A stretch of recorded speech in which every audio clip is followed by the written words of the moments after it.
Hello, I'm Senator Chris Marr from Spokane's 6th Legislative District, and welcome once again to my update from the state capitol. Recently, the legislature received two important reports that we need before we can rebalance our two-year state budget.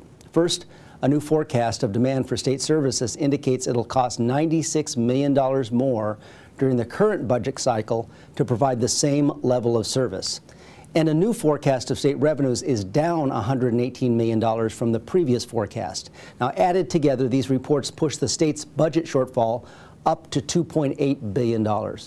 But the news isn't actually as bad as it sounds. The only reason revenues are lower is due to a recent court case that will cost the state $154 million in taxes that were previously assessed to some out-of-state businesses who do business in the state of Washington. This is an event that does not at all reflect what's going on in the economy, and we think we can recover some or all of that money by clarifying the law. There's really no reason to give an out-of-state business a competitive advantage over our own. So if you set that court case aside, the revenue forecast was actually up by a little bit. That's good news in what otherwise has been a difficult economic environment.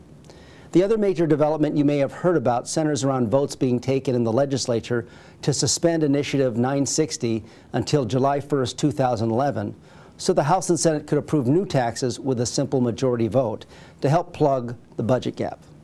You should know that I voted against this bill and voted for retaining taxpayer protections that are embedded in Initiative I-960.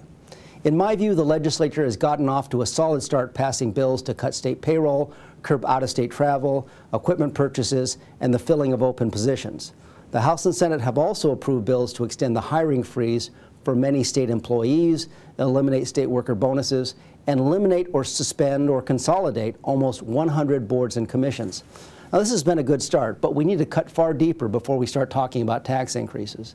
And for this reason, I cannot support suspending I-960. Now, I have great respect for those who are seeking its suspension, and I have my own misgivings about the roadblocks I-960 puts up to closing any of our state's tax loopholes. There are more than 500 of them.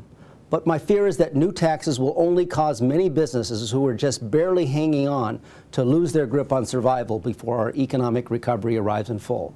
Rather than taxing businesses to pay for services, we should be focusing on growing businesses to broaden our tax base.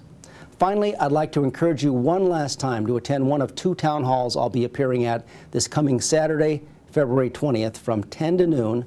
I'll be appearing at Northwood Middle School, and from 2 to 4 p.m. I'll be at Hamblin Elementary. By that time, the legislature will be just 3 weeks from adjournment and real close to making important decisions about the budget. This is a great opportunity to provide us with input. We need to hear from you, so I hope to see you there. And I'll see you again next week for another update from Olympia.